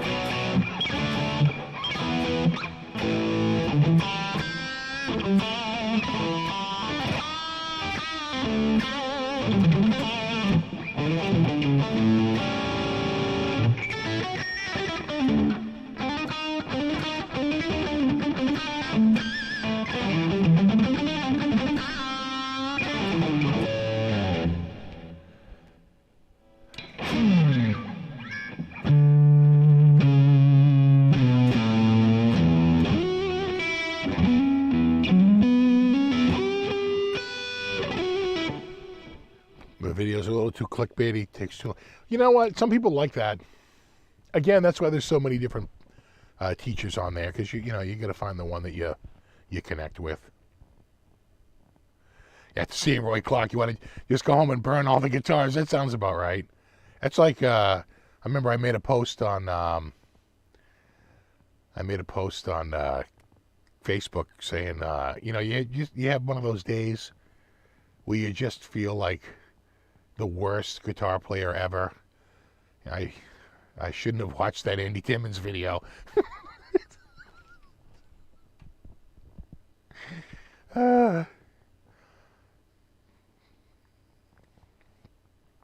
Straight Up Learning Songs, James on YouTube. I don't know James. All right. Zooms in on the guitar, talks you through it. Okay, that sounds good.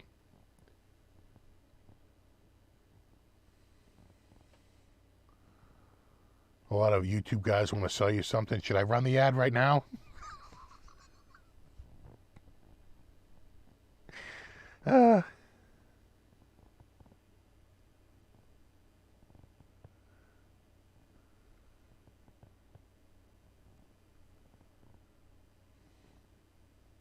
Oh, that's right. I forget about that. Roy was a good banjo and fiddle player, too.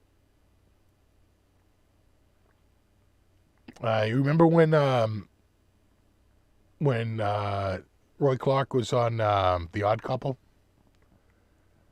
Right? And he goes in and he plays, and of course, Jack Klugman's like, that's amazing. And the other guy there who played Felix Unger, he's not bad.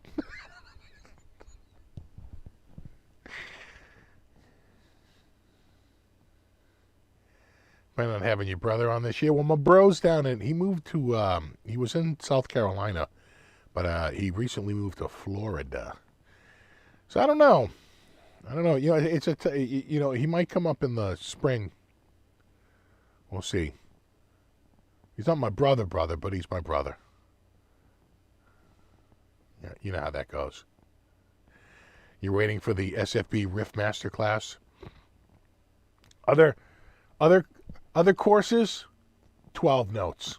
My course, 1 billion notes.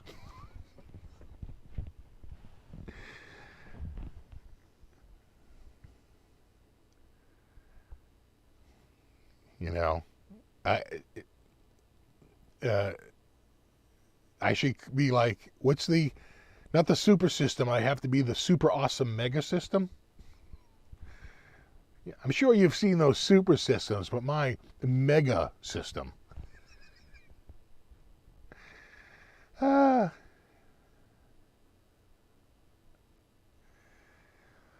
I really love Billy Gibbons too. He recently was with, what's his name there? Sammy Hagar. And they're just fooling around on stage, singing and oh God, man, his playing. He's very simple playing, but man, he nails it. And he's got the Gibson with the SG body and the Flying V headstock. I friggin' love it.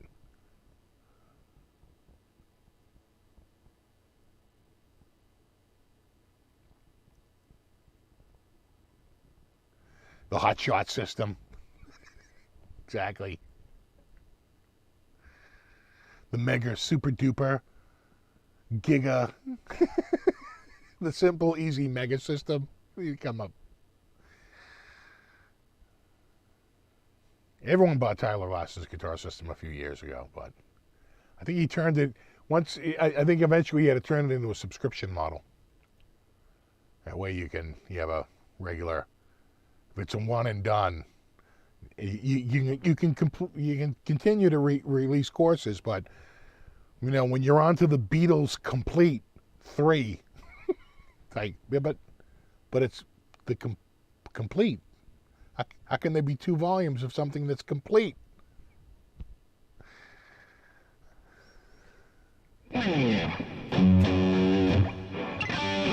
That Billy once shook his hand. Nice.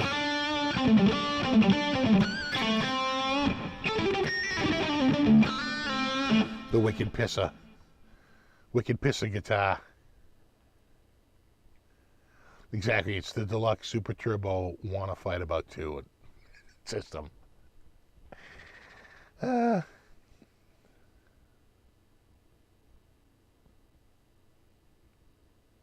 Yngwie plays very light, yeah.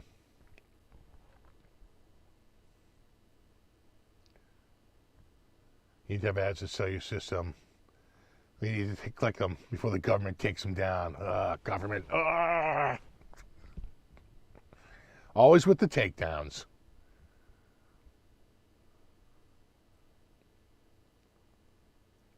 Yeah. Yeah, every single one of my courses will come with a black t-shirt. It's the uniform of the 50s. Just ask I was like, why does what's his name? Jerry Garcia always wear a black shirt? Now I know.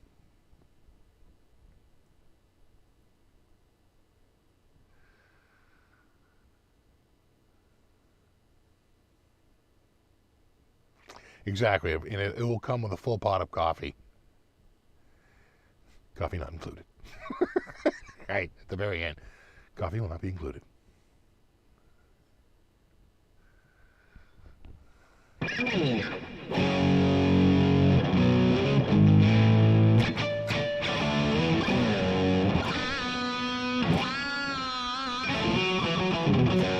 Exactly, guaranteed to be covered in cat hair.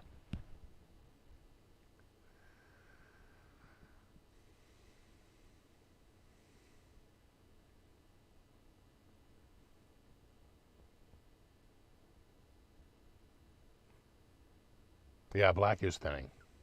That's why all the hockey players switch to white pads, right? Because it makes it look bigger. White looks bigger. Yeah, we mentioned Paul Davids earlier. Definitely really good, without a doubt. And a really nice guy. I've met him a few times. He's been at a few of the events I have been at for some reason.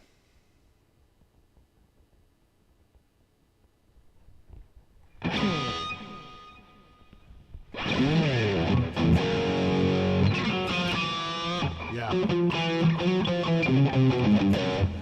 I think I have to loosen the stress rod. I really cranked it down. Probably a good half dozen turns. Come on, you bitch. But I admittedly, I think I went too far.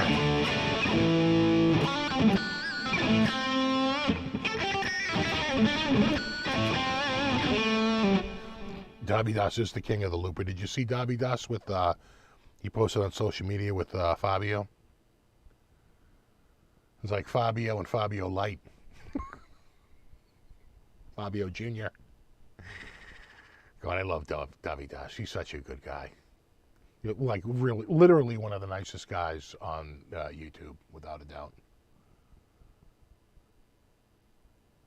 He's damn near a Robert Baker a level of niceness. Almost. Robert Baker's our reference point for being nice.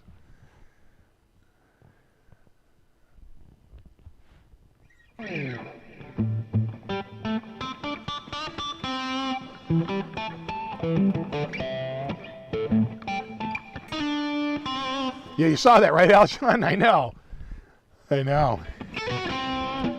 And someone was like, that's a whack statue. I'm like, no, it's not.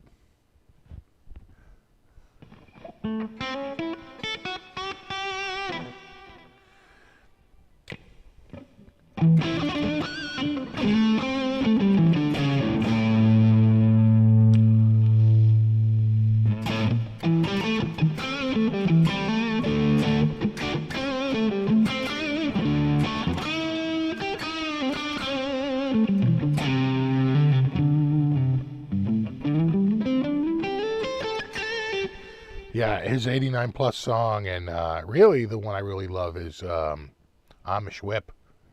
God. The Walmart trip. I keep my milkshake in a cooler bag. God, I love that dude. The funny thing is, let me just tell you my favorite. Can I tell you my favorite Davidas story really quickly? So, here, and again, keeping in mind that most of the time during the day, I'm like, what? Okay? That's my normal. Right? What? Where am I? What? And I'm at the NAMM show. In fact, I'm right in front of the Chapman booth, in front of the Metza. Across from Chapman was the Metza Barber, you know?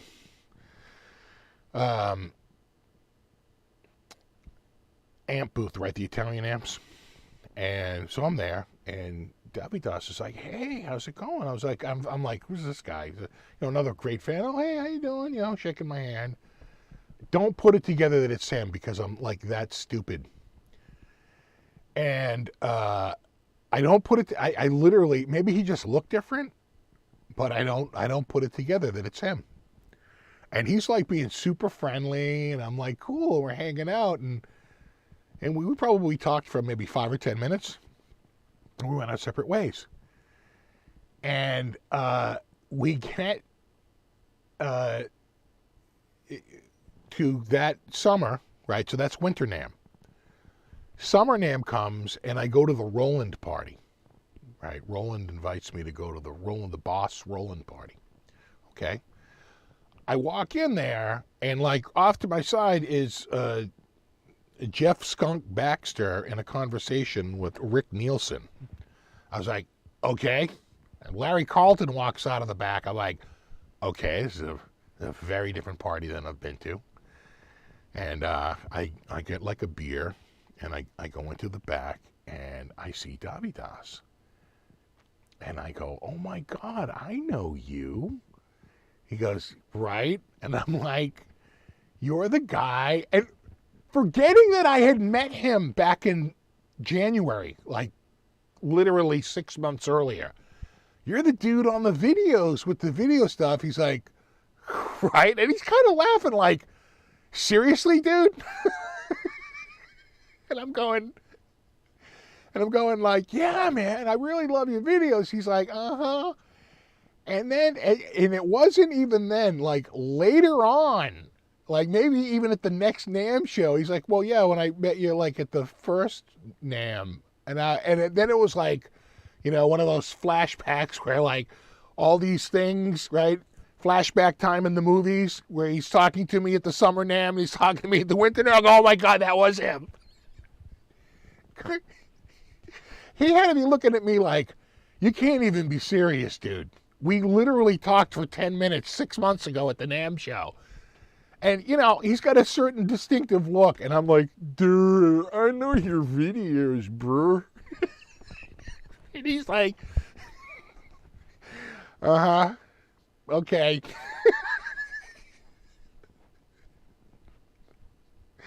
Oh, my God, talk about embarrassing. Oh, my God. So bad.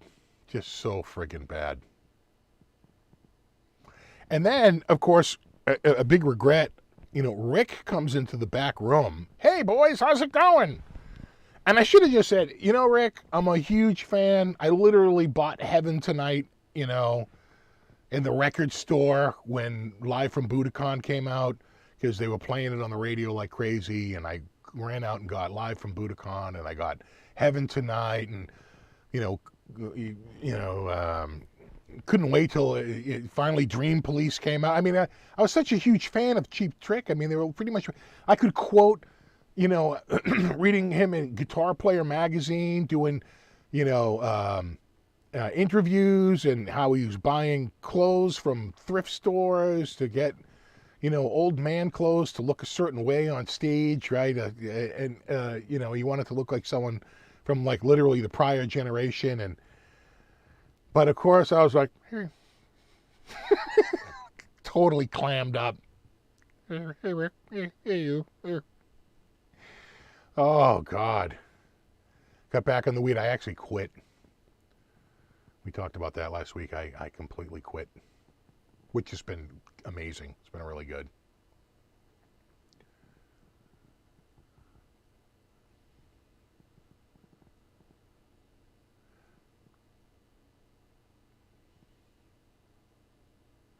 Who's going to NAMM this year? I literally looked it up today. I looked up today online to see like what it would cost, and the hotel rooms were ridiculously expensive. You know, normally I could go there and pay between, say, like the first year I went, I think I paid like $129 a night. And then I was getting things around $99 or $100 a night. I looked on there. I said, well, what are you doing between, you know, the dates for this? It was between, say, $350 and $450 a night. For $550, I could stay like literally on site at either the Hilton or the Marriott. It's just crazy how it's ratcheted up. So I don't think I'm going this year. It's just too expensive. I'd have to find probably $2,000 worth of sponsors to even, you know, scratch the cost of going there. They were estimating it was going to be something like, for 4 nights, it was going to be something like $1,300 just in hotel. I was like, no way. I'm not doing that.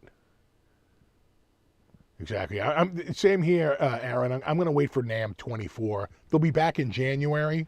I do think the prices are a little lower then, you know.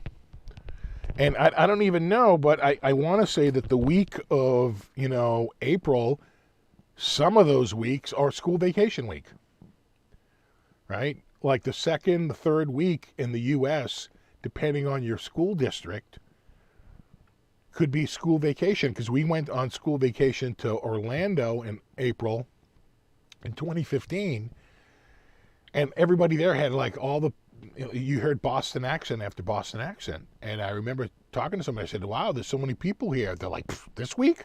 Like this week, it only seems like people from Boston. They're like, last week was the rest of the nation, and we were jammed. And I was like, wow, that's crazy. So that can drive up the prices too, just being in April vacation.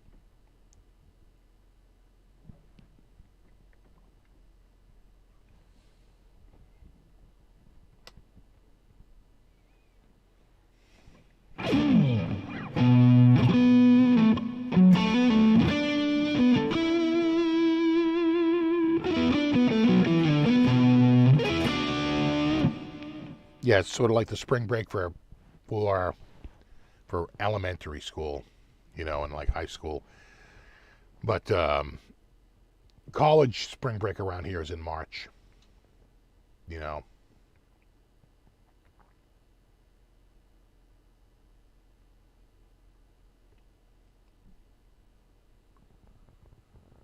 Any guitars I fancy buying?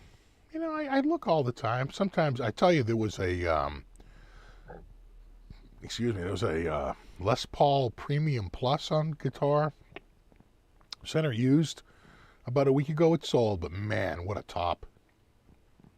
It wasn't that bad either. I want to say it was like 2,100 or 2,200, which sounds expensive, but if you saw this, you'd be like, wow, that looks like custom shop, man. I knew it wouldn't last. I was like, man, that thing is gorgeous. But I fancied that one.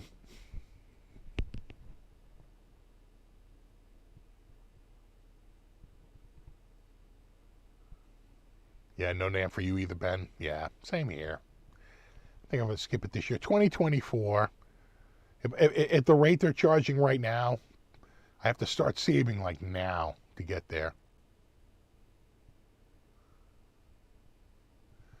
10 minutes to go, okay.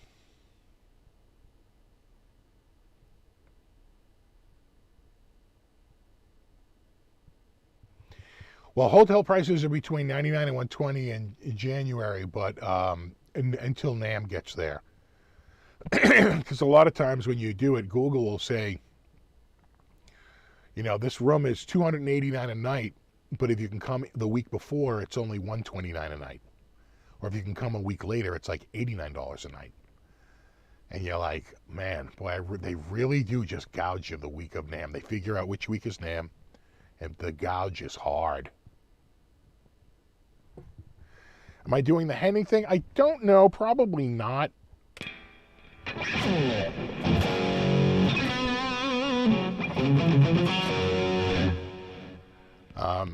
I think he figured out that he could not pay for anyone's transportation and they'll still go. So he's like, if you want to come, you can come, but you got to pay your own way. Well, to travel from Boston to Germany and stay in a hotel is at least $2,000. Can't do that.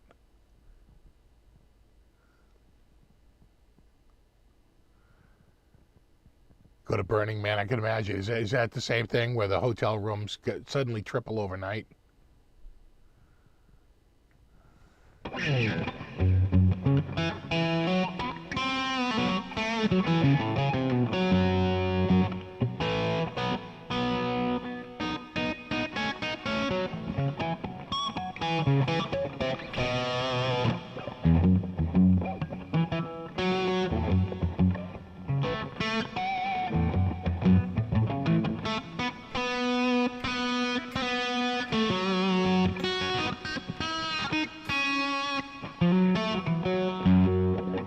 It doesn't hurt, Michael. Little side job.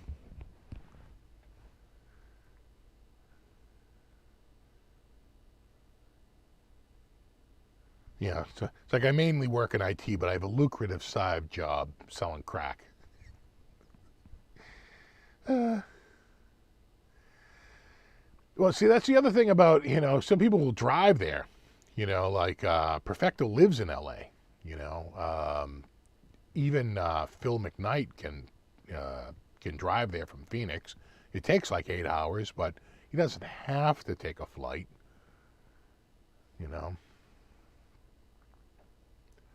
5-minute warning. All right, we're getting there. Burning Man, you just sleep on the ground. Sure. Crap behind a tree. It's in the desert. Crap behind a cactus. Woke up in time to say goodnight. Well, there you go.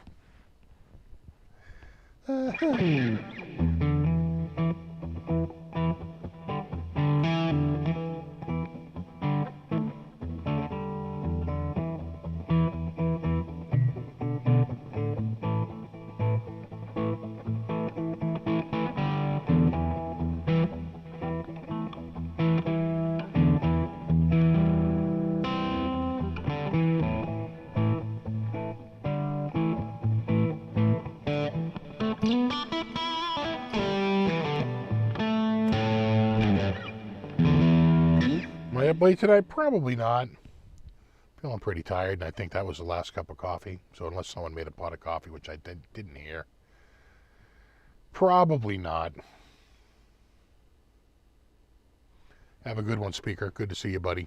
We'll be getting together soon. We'll firm everything up this coming Friday. That's right. Ben Coombs is live tomorrow. His special guest is this right? Prince Harry? I don't know. Tune in to find out.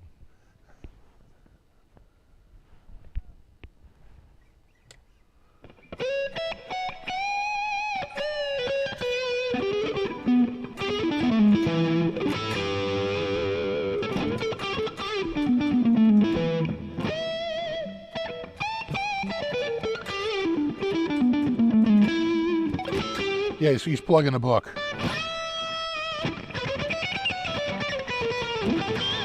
What's up, Desert Dog?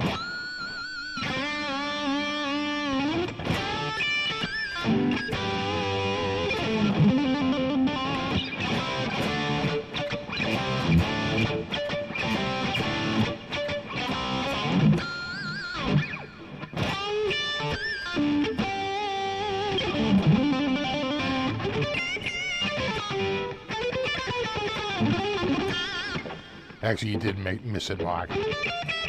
That's okay. It'll be on the replay. Just remember the chat. The chat doesn't show up for a couple of hours. Used to be that the chat showed up in about 30 minutes, but now I swear to God, it takes like 2 or 3 hours before the chat shows back up again. Because people are like, "Why didn't you have the chat show up?" I'm like, I didn't turn it off. It's just that I feel like YouTube takes a long time to process it. Especially on a 2-hour show.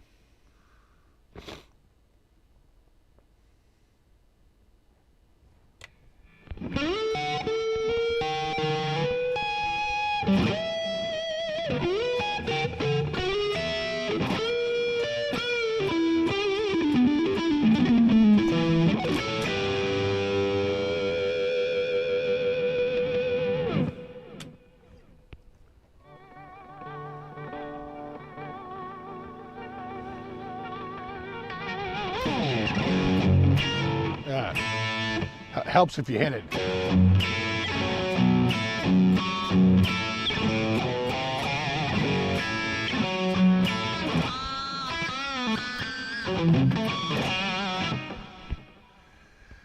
Time for some Four Roses. Is that bourbon? I tell you, Joe Morgan from Morgan Amps, we were at the Summer NAMM, and he had bourbon. He's like, "Here, have this." I took one sip of that. It was like fire water. My throat like closed up. Like, what? I was like, "Oh, dude." He was laughing so hard. I was like, so bad. The best I can do is a watered down mixed drink or beer. God, I can't do the hard liquor. You know, liquor, I didn't even touch her. Have a good one, Carl. Yeah, I only drink when I'm alone or with someone. Well, I only drink when I'm happy, sad, or bored.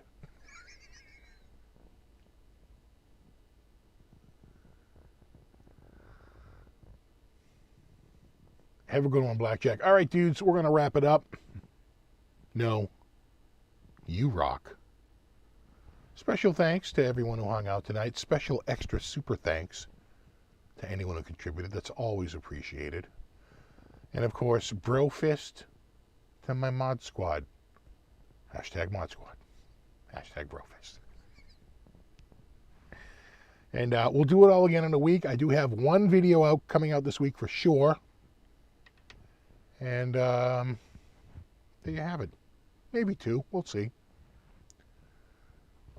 And we'll do it all again in a week. And it'll be just as fun and exciting as this one. No, you rock. Have a great week. And there you go. No, you rock. Now I'm going to go watch the football game. Like probably half of you are. All right, dudes.